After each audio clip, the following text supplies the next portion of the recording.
وقال نبينا محمد صلى الله تعالى عليه وآله وسلم إن لكل مؤمن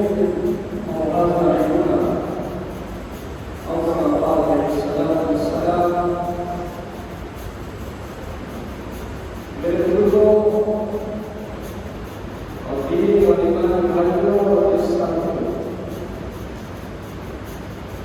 سب سے پہلے آپ سب کو یہ صحیح محبت مبارکباد اور اللہ تعالیٰ کا یہ دیکھنے اور شکر اور مگر احسان کہ اللہ رب العزت نے ہمیں عید الفطر کے مبارک دن اول وقت مسجد میں آنے کی توفیق نصیب فرمائی اور مزید خیر یہ ہوا کہ اس بار موقع کی مناسبت سے اس کہنے اور سننے کی توفیق اس نیت کے ساتھ کہ عدالت کی بھی توفیق نصیب فرمائے اس کا موقع نصیب فرمائے. میرے بزرگوں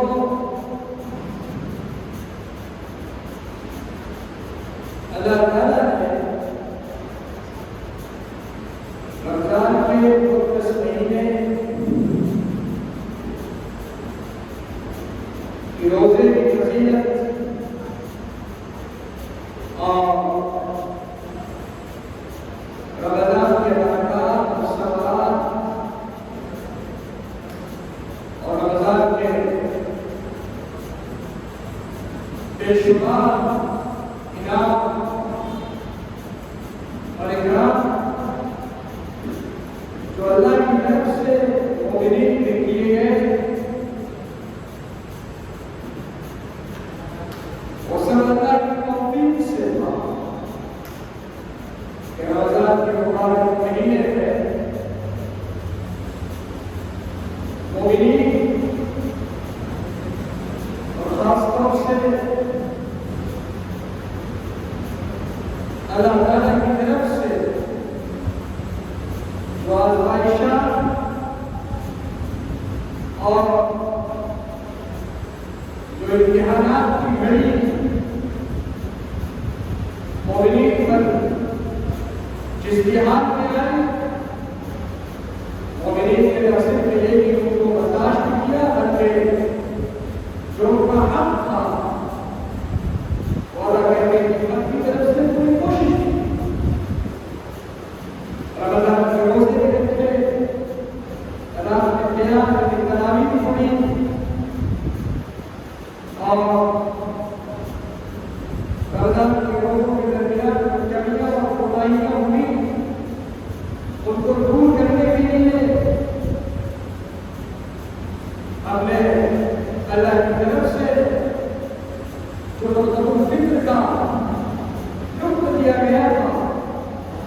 ہم نے اس کو بھی ادا کیا. غرض یہ ہے کہ رمضان کے مہینے کے تقدس کا خاص خیال رکھا اور جیسے بھی ہو سکا جس طریقے سے بھی ہو سکا رمضان کے روزہ رکھنے کی کوشش بھی کی. اللہ کا شکر ادا کرتے ہوئے کیونکہ اس کی بنیاد کی وجہ یہ ہوگی کہ پچھلے کئی سالوں سے ہم چاہ کر کے بھی رمضان کو رمضان کے طریقے سے نہیں گزار پا رہے ہیں. گزشتہ دنوں میں کووڈ کی مہاماری کا سامنا کیا اور پورا دیش ہی نہیں بلکہ پوری دنیا اس خطرناک وبا سے نپٹتی رہی لڑتی رہی. ہمارے کتنے ایسے ملنے والے بزرگ دوست احباب جو گزشتہ رمضان میں ہمارے ساتھ شریک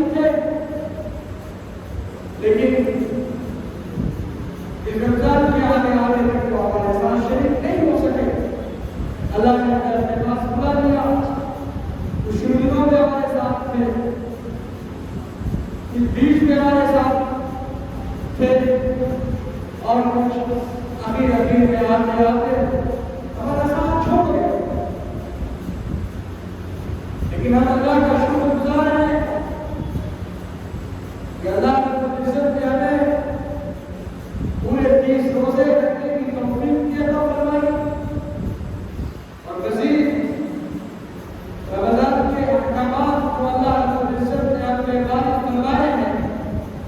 ان کو بھی پورا کرنے کی توفیق نصیب فرمائی۔ ہم سب جانتے ہیں کہ رمضان کا مہینہ مومنین کے لیے رحمتوں کا مہینہ ہے۔ میں یہاں مومنین اس لیے دوستوں سے کہہ رہا ہوں کیونکہ مومنین رمضان کے مہینے کو اللہ کا رحمت یعنی اللہ کی طرف سے رحمت سمجھ کر کے ان کے ایک ایک لمحے سے فائدہ اٹھانے کی کوشش کرنے والے ہوتے ہیں، جبکہ منافق یا نامحرم مسلمان رمضان کے مہینے کو خوب سمجھتے ہیں اور اس سے بھی بڑھ کر جو کہنا کہتے مسلم ہیں جو کہنے چیز بہت معجب ہے رمضان کے مہینے کو فضولیات سے تعبیر کرتے ہیں کہ اللہ تعالیٰ کو کیا مطلب ہے کہ اپنے بندے کو بھوکا ہے۔ میرے بزرگوں رمضان کے روزے کا مطلب صرف بھوکا رہنا نہیں ہوتا۔ قرآن مجید میں اللہ تعالیٰ نے اس کے وجوہات بیان فرمائے۔ چونکہ اسلام ایک سائنٹیفک مذہب ہے، ایک سائنٹیفک دین ہے، اس لیے کوئی بھی چیز الگ نہیں۔ نماز اس کے پیچھے ایک لاجک، روزہ اس کے پیچھے ایک لاجک ہے۔ ایسے ہی جو بھی عبادت ہے اللہ رب العزت نے مومنین پر فرض فرمائی، ان کے پیچھے ان کا ایک مقصد ہے، ان کا ایک لاجک ہے، ان کے پیچھے کا جو پورا معاملہ ہے وہ اس عبادت کا خلاصہ ہے جو اس عبادت سے چاہا جا رہا ہے۔ قرآن مجید میں رمضان کے روزے کی اہمیت اور فضیلت اور اس کے مقاصد کو بیان کرتے ہوئے سورہ بقرہ میں یہ فرمایا گیا یا ایھا الذین آمنوا کتب علیکم الصیام کما کتب علی الذین من قبلکم لعلکم تتقون۔ اے ایمان والو اللہ تعالیٰ مخاطب ہے مومنین بندوں سے، ظاہر سی بات ہے اللہ مخاطب ہے مومنین بندوں سے ہے کہ وہ لوگ الگ ہو گئے جو منافق ہیں، جو لوگ اللہ کے احکام کا انکار کرنے والے ہیں، وہ ہے ہی نہیں، وہ لوگ اس سے الگ ہو گئے۔ اللہ نے مومنین کو مخاطب کر کے فرمایا کہ اے ایمان والو، اے مومنو، روزے تم پر فرض کیے گئے جیسا کہ اس سے پہلے تمہارے آباء و اجداد اور جتنی بھی اقوام تم سے پہلے اس پورے زمین پہ گزری ان سبوں پر روزہ فرض کیا گیا۔ ان سب کا مقصد کیا ہے؟ ان کا مقصد ایک ہے، وہ یہ ہے کہ لعلکم تتقون، تاکہ تم متقی اور پرہیزگار بن جاؤ۔ رمضان کے روزے کا مقصد صاف کہ روزہ رکھ کر کے انسان متقی بنے گا، پرہیزگار بنے گا، اللہ سے ڈرنے والا بنے گا، اللہ کا خوف اس کے دل میں ہونا چاہیے۔ رمضان کے مہینے میں پورے 30 دن جب ٹریننگ دی گئی، ان کو تیار کیا گیا مومنین کو، اور یہ کہا گیا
وجہ ہے کہ عام دنوں کے مقابلے میں مسلمان رمضان کے مہینے میں خاص طور سے قرآن کی تلاوت کون کرتے ہیں؟ ہماری بچیاں، ہماری مائیں، ہماری بیٹیاں، ہماری بہویں اور ہمارے نوجوان جو عام دنوں میں اس کتاب کو کھول کے دیکھتے بھی نہیں ہیں، لیکن رمضان کا مہینہ آتے ہی اللہ کے فضل سے، ان کی توفیق سے بندے مومن اس کتاب کو کھولتا ہے، پڑھنا شروع کرتا ہے، سمجھنے کی کوشش کرتا ہے اور 24 گھنٹے چاہتا ہے کہ اس کتاب کو سمجھے، پڑھے، جانے اور روزہ رکھنے کے بعد رات میں قیام اللیل کرتا ہے، تراویح کے لیے کھڑا ہوتا ہے، 20 رکعت کی نفلیں اور سنتیں اور وتر اور اس کے ساتھ ساتھ جتنا ان سے ہو سکتا ہے عبادتوں میں مشغول ہو جاتا ہے۔ وہ تمام مشقتوں کے بعد، پریشانیوں کے بعد وہ نفلیں پڑھتا ہے، وہ تسبیحات پڑھتا ہے، وہ رکوع اور سجدے کرتا ہے، اللہ کو مناتا ہے، اپنے گناہوں کی معافی مانگتا ہے کہ اللہ ہم نے جو 11 مہینے گناہ کیے، اس مہینے کی برکت سے ہمارے گناہوں کو معاف کر دے، ہماری غلطیوں کو معاف کر کے گڑ گڑاتا ہے اور اس مہینے میں جو 3 اشرے، ایک رحمت کا، دوسرا مغفرت کا اور تیسری آگ سے آزادی کا جو 3 حصوں میں تقسیم کیا گیا ہے، وہ اس لیے کیا گیا ہے تاکہ مومن مکمل طور پر، آزادانہ طور پر اللہ کے اس آگ سے جس کو جہنم کہتے ہیں اپنے کو آزاد کر سکے۔ میرے بزرگوں، رمضان کے مہینے کی فضیلت، ان کی برکت، ان کے ثمرات، ان کے فضائل بے شمار ہیں، جتنا بیان کیا جائے کم ہے۔ یہی وجہ ہے کہ رمضان کے مہینے میں اللہ تعالیٰ نے مومنین سے ایک خاص وعدہ فرمایا، اور وعدہ کوئی ایسا ویسا وعدہ نہیں، وعدہ بہت اعلیٰ ہے، چونکہ احکم الحاکمین کا وعدہ ہے، خالق السماوات والارض کا وعدہ ہے، جس نے اس پوری دنیا کو بنایا، ہر شے کو بنایا، جو ہر چیز کا مالک ہے، خالق ہے، جس کی قدرت ہر شے پر ہے، اس کا وعدہ ہے مومنین سے، یا صوم لی وعدہ اجزی بھی، کہ سنو روزے دارو، تم جتنے بھی اعمال کرتے ہو اچھے یا برے، اس کے لکھنے کے لیے اپنے فرشتے مقرر کر رکھے ہیں، لیکن جب رمضان کا مہینہ آتا ہے، روزوں کی بات ہوتی ہے تو سن لو، الصوم لی وعدہ اجزی بھی، کہ روزہ میرے لیے اور میں خود اس کا بدلہ دوں گا۔ میرے بزرگوں، خالق السماوات والارض، احکم الحاکمین، رمضان کے روزے کے تعلق سے یہ وعدہ بندے مومن سے کر رہا ہے۔ اس کا مطلب صاف ہے کہ رمضان کی بہتریاں اہمیت بڑھ جاتی ہے، ان کی افادیت بڑھ جاتی ہے، چونکہ اللہ اس بات کا وعدہ خود اپنی زبان کر رہا، حدیث قدسی ہے۔ میرے بزرگوں، رمضان کے مہینے کی بے شمار فضائل ہم نے رمضان کے دنوں میں بیان فرمائے، آپ نے سنا اور ماشاءاللہ تعالیٰ لوگوں نے عمل بھی کیا، اور اچھی بات ہے، لیکن خاص طور پہ سمجھنے کی چیز جو تھی وہ یہ ہے کہ ہم سے گناہ بھی ہوئے ہیں، جانے اجانے، اور وہ گناہ ایسا ویسا گناہ نہیں تھا، رمضان کا گناہ تھا۔ جیسے رمضان کے مہینے میں عبادتیں ہو جایا کرتی ہیں، بے انتہا اضافہ ہو جاتا ہے ان کے اجر اور ثواب میں، ویسے ہی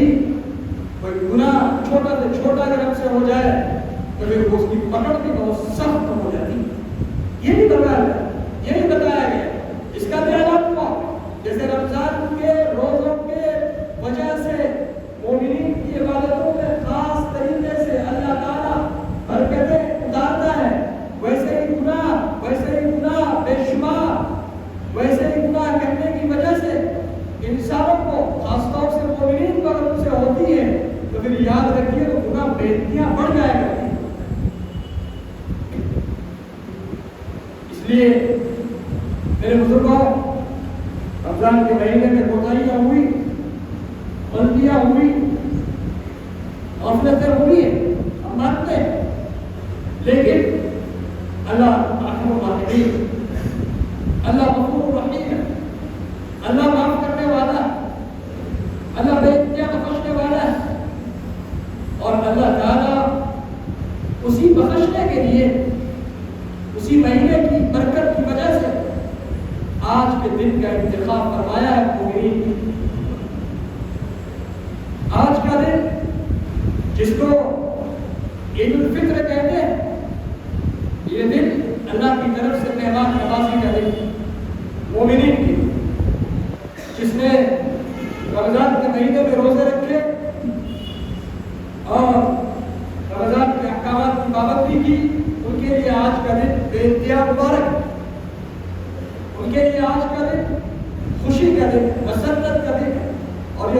اللہ کی طرف سے ان کے لیے. میرے بزرگوں، دنیا میں کچھ ایسے لوگ بھی ہیں جو بظاہر مسلمان ہیں، جن کے تعلق سے حدیث پاک میں اللہ کے نبی صلی اللہ تعالی علیہ وآلہ وسلم نے یہ اعلان فرمایا ہے کہ کچھ بندے اللہ کے ایسے بھی ہیں وہ اللہ کی مغفرت سے آج کے دن بھی محروم رہ گئے. آج کا دن چونکہ بہت خاص ہے مومنین کے لیے، لیکن آج کے دن بھی وہ لوگ اللہ کی رحمت سے محروم رہ جائیں گے، وہ لوگ اللہ کی مغفرت سے محروم رہ جائیں گے، انہیں اللہ کی رحمت حاصل نہیں ہوگی، وہ اللہ کی مغفرت سے کچھ دور رہیں گے. بلکہ اللہ تعالیٰ نے نبی اکرم صلی اللہ تعالی علیہ وسلم کی زبان یہ فرمایا کہ ایسے وہ لوگ ہمارے عیدگاہ میں بھی نہ آئے، اپنا کالا منہ لے کر کے ہماری عیدگاہ میں ایسے لوگ نہ آئے جنہوں نے رمضان کے مہینے کی ناقدری کی. وہ لوگ نہ اعلان فرمایا گیا، نبی کی زبان نے یہ بات کہی فلا یقربن مصلانا، ایسے لوگ عیدگاہ کے قریب بھی نہ پھٹکے. میرے بزرگوں، حدیث پاک میں نبی محترم صلی اللہ تعالی علیہ وسلم نے فرمایا کہ کچھ ایسے لوگ ہیں جن کی آج کے دن مغفرت نہیں. وہ 5 ایسے لوگ ہیں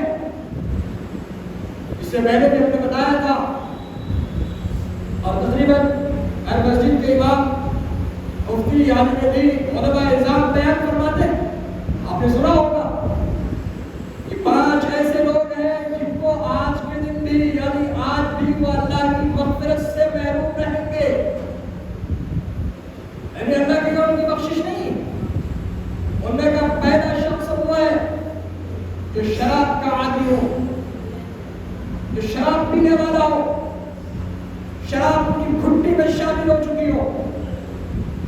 فرمایا گیا یہ وہ شخص ہے جو اللہ کی مغفرت سے آج کے دن بھی محروم ہے. یعنی اللہ تعالیٰ جس دن تمام مومنین کے مغفرت کا اعلان فرما رہے ہیں، اس دن یہ بندہ اللہ کی مغفرت سے اس اعلان میں شامل ہونے سے محروم رہے. شراب پینے والا ہے. میرے بزرگوں، کتنی بڑی محرومی کی بات ہے، کتنی بڑی محرومی ہے یہ. حاکم الحاکمین کا اعلان ہے کہ جاؤ سب کی مغفرت، لیکن 5 لوگوں کی کوئی مغفرت نہیں. ان میں کا پہلا شراب پینے والا، الگ ہو جاؤ، کی کوئی مغفرت نہیں. نشہ کرنے والا، شراب کا مطلب نشہ کرنے والا، الکوہلک، ڈرگس لینے والا، ان کی مغفرت نہیں جب تک کہ وہ توبہ نہ کرنے سچے دل سے. اور توبہ کا مطلب یہ ہوتا ہے کہ ایک بار اگر توبہ کر لی دوبارہ اس طرف دھیان قبول کی بات وہ خواب و خیال میں بھی نہ بن کے. توبہ کا مطلب یہ ہوتا ہے. فرمایا گیا کہ شراب پینے والا جس کی مغفرت آج کے دن بھی نہیں ہوگی. اور دوسرا وہ شخص ہے جو اپنے ماں باپ کی نافرمانی کرنے والا ہے. حق الوالدین جسے بات کا لفظ ہے، جو اپنے ماں باپ کی نافرمانی کرنے والا ہے، وہ شخص آج کے دن بھی اللہ کی مغفرت سے محروم ہے. آج کے دن بھی وہ شخص اللہ کی مغفرت سے محروم ہے. والدین کی نافرمانی کرنے والا شخص، والدین کا دل دکھانے والا شخص، آج کے دن جبکہ اللہ کا اعلان کہ سب کی مغفرت، لیکن 5 لوگوں میں دوسرا شخص وہ ہے جو اپنے والدین کی نافرمانی کرنے والا، اس کی مغفرت نہیں. میرے بزرگوں، قرآن مجید میں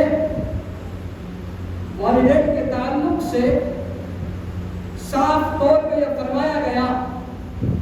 کہ وَلَا تَقُلْ لَهُمَا أُفٍّ وَلَا تَنْهَرْهُمَا وَقُلْ لَهُمَا قَوْلًا كَرِيمًا وَاخْفِضْ لَهُمَا جَنَاحَ الذُّلِّ مِنَ الرَّحْمَةِ. کہ اپنے والدین کو لفظ اف تک مت کہو، اف تک مت کہو. ڈانٹنا ڈپٹنا تیور دکھا کے وہ تو بہت دور کی چیز ہے، ان کو اف تک بھی مت کہو۔ الفاظ ہے قرآن مجید کے باضابطہ اللہ نے اتارے ہیں، وَلَا تَقُلْ لَهُمَا اُفٍّ، لفظ اف کا استعمال فرمایا کہ ان کو اف تک بھی مت کہو۔ لہذا جو شخص اپنے والدین کا دل دکھانے والا ہے وہ یاد رکھے کہ وہ آج کے دن بھی اللہ کی مغفرت سے محروم ہے۔ حضور اکرم صلی اللہ تعالی علیہ وآلہ وسلم نے فرمایا کہ ہلاک و برباد ہو جائے وہ شخص جو والدین میں سے دونوں کو یا ان میں سے کسی ایک کو پائے اور اس کی خدمت کر کے خود کو جنت کا مستحق نہ بنا دے۔ ہلاک ہو جائے وہ شخص جس پہ فرشتوں کا سردار جبریل امین نے فرمایا کہ آمین، یعنی اس کی ہلاکت، اس کی تباہی، اس کی بربادی میں کوئی شبہ نہیں۔ موجودہ وقت میں نوجوانوں سے پوچھنا چاہتا ہوں کہ ذرا بتانا تجزیہ کر کے کہ کیا تم والدین کی فرما برداری کرنے والے ہو، اپنے والدین کی بات مانتے ہو، ان کی خدمت کرتے ہو؟ رات کے 10 اور 11 اور 12 اور 2 بجے جب تمہارے والدین کو تمہاری ضرورت ہوتی ہے تو تم کہاں ہوتے ہو؟ چوراہوں پر کھڑے ملتے ہو، عیاشیوں کے اڈے میں ملتے ہو، دو بھڑکے میں پیشہ میں ملتے ہو، اور اپنی معشوقاؤں کے ساتھ راتیں رنگین کرتے ہوئے ملتے ہو۔ جب تمہارے والدین پکارتے کہ کاش میرا بیٹا میرے پاس ہوتا، میری بیٹی میرے پاس ہوتی، میری خدمت کر رہی ہوتی، تو تم کہاں ہوتے ہو اس وقت؟ ذرا غور کر کے بتانا، سوچنا کہ یہ وعید ہمارے لیے تو نہیں ہے، کہیں ہم سے یہ ختم نہیں ہو رہی ہے۔ نوجوان لڑکے اپنے عیاشیوں میں مست ہیں، دیوانہ باد اپنی زندگی میں اتنے مصروف ہیں، اتنے بزی ہیں کہ ان کے پاس ٹائم نہیں ہے کہ اپنے والدین کو وقت دے سکے، ان کے پاس بیٹھے، ان کے پاس بیٹھنا توہین سمجھتے ہیں، ان سے باتیں کرنا اپنا اسٹیٹس کا کمزور ہونا سمجھتے ہیں، نہیں بیٹھنا چاہتے۔ عجب عالم ان کا، 4 دن کی چاندنی میں اتنے مست ہے، میری بہو آئی ان کے گھر، اپنے بہوؤں کے پاس، اپنی بیوی کے پاس، یقیناً اس کا حق ہے، لیکن ان حقوق میں والدین کا حق پہلے ہے کہ اپنے والدین کو پہلے حق ہو اس کا، ان کے پاس بیٹھو، بوڑھی اماں کے پاس، بوڑھے ابا کے پاس ان کی سنو کہ کیا ضرورتیں ہیں، ان کی کان لگاؤ، ان سے باتیں کرو، پوچھو۔ کبھی پوچھا، غور کیا، سوچا؟ نہیں سوچا ہوگا، کیونکہ تمہیں عیاشیوں سے فرصت نہیں، تمہیں جامع مسجد گھومنے سے فرصت نہیں، تمہیں جعفر آباد کی راتیں جاگنے سے فرصت نہیں ہے، کباب اور بریانی اور نہاری سے فرصت ہی نہیں تمہارے پاس۔ نوجوانوں شد ہو چکے ہیں، بوڑھے ہو چکے ہیں، اندر سے عیاش ہو چکے ہیں، کمزور ہو چکے ہیں، انہیں پتہ ہی نہیں زندگی کیوں ہے۔ وہ سمجھتے ہیں زندگی مزے کے لیے،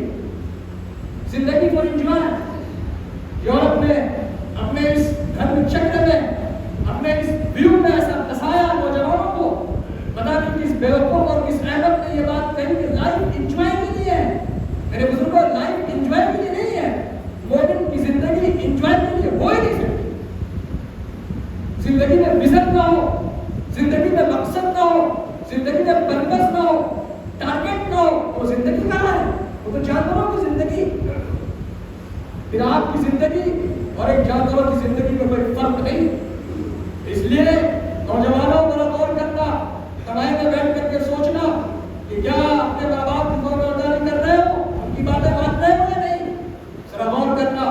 اگر نہیں مان رہے تو پھر یاد رکھو، تمہارا روزہ رکھنا، تمہاری نفلیں پڑھنا، تمہارا زکات دینا، تمہارا خیرات کرنا، تمہارا حج کرنا، نافرات بن جاگنا، نفلوں میں مستقل ہونا، مشغول ہونا، شب قدر کی عبادت کرنا، یہ سب ضائع ہے، کیونکہ تم نے اپنے والدین کا دل دکھایا۔ اللہ کا اعلان ہے کہ آج کوئی شخص کی مغفرت نہیں جس نے اپنے والدین کا دل دکھایا۔ تیسرا وہ شخص ہے جو سود کا کاروبار کرنے والا ہے اور سودی نظام میں ملوث ہے، سود کھانے والا ہے۔ میرے بزرگوں، قرآن مجید میں کہا گیا جو سود کھانے والے ہیں اس کے بارے میں اللہ رب العزت نے فرمایا کہ فَاعْلَمُوا بِحَرْبٍ مِّنَ اللَّهِ وَرَسُولِهِ، اعلان کرو اس کا اور اس کے درمیان اللہ اور اس کے بیچ کی جنگ کا اعلان کرو۔ جو لوگ سود کھاتے ہیں، رشوت کھاتے ہیں، سودی نظام میں مبتلا ہیں، سودی کاروبار کرتے ہیں، ان سے کہہ دو کہ ان کا اور اللہ کا درمیان میں جنگ ہے، یعنی اللہ کی لڑائی مول لے رہے ہیں وہ لوگ جو سودی کاروبار میں ملوث ہیں۔ جو سود کے نظام میں مست ہے، میرے بزرگوں سود کھانے والا شخص جن کے تعلق سے نبی اکرم صلی اللہ تعالی علیہ وآلہ وسلم نے بہت کڑوی بات فرمائی۔ حضور اکرم صلی اللہ تعالی علیہ وسلم سے پوچھا گیا کہ حضور سود کھانے کی سزا کیا ہے؟ حضور نے کہا کہ چلو رہنے دو، مت پوچھو مجھ سے۔ ایک بار پوچھا گیا، حضور نے پھر اگنور کیا، رہنے دو بہت بڑا گناہ ہے۔ دوبارہ پوچھا، تیبارہ پوچھا، 3 بار پوچھنے کے بعد حضور اکرم صلی اللہ تعالی علیہ وآلہ وسلم نے فرمایا، کان کھول کے سننا، جو حضور پاک کا فرمان ہے، یہ کسی مولوی کا کتھن نہیں ہے، جو کہہ رہا ہوں، یہ اس نبی آخر الزماں صلی اللہ تعالی علیہ وآلہ وسلم کی بات ہے جس کے صدقے میں اللہ نے اس پوری دنیا کو آباد فرمایا، جس کے ہم میں اور آپ جی رہے ہیں اور کھا رہے ہیں آج تک۔ یہ اس نبی کا فرمان ہے، فرمایا سود کھانے والا شخص، سودی نظام میں ملوث شخص یا سودی کاروبار سے مطمئن شخص،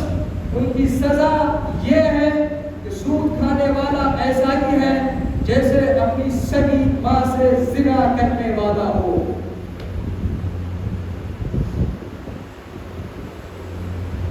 برابر کرو،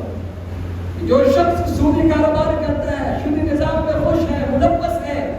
سود کو انجوائے کر رہا ہے، اس کو اضافہ کہہ رہا ہے، اس کو اپنی دماغ کی اسٹریٹجی کہہ رہا ہے،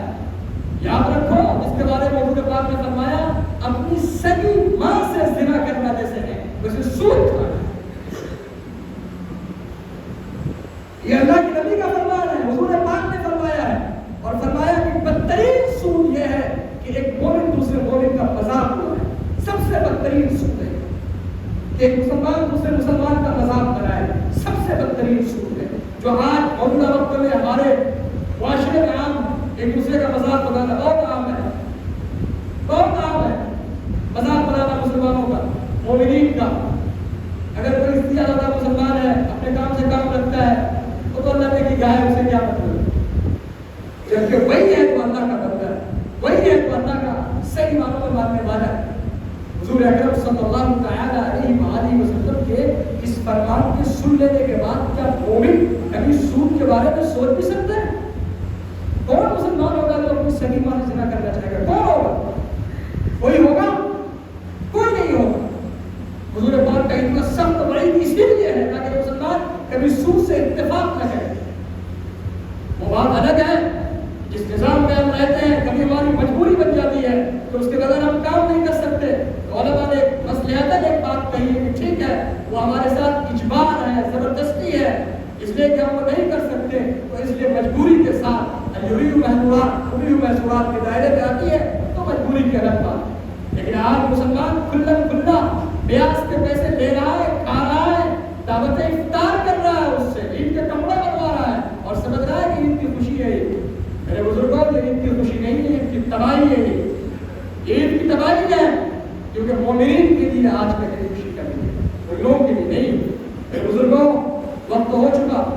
3 ہو چکا، 2 رہ گیا، انشاءاللہ تعالی پھر کبھی موقع ملے گا تو انشاءاللہ ضرور اس میں روشنی ڈالی جائے گی، کیونکہ وقت کی پابندی آج کے دن خاص طور سے بہت اہم، اور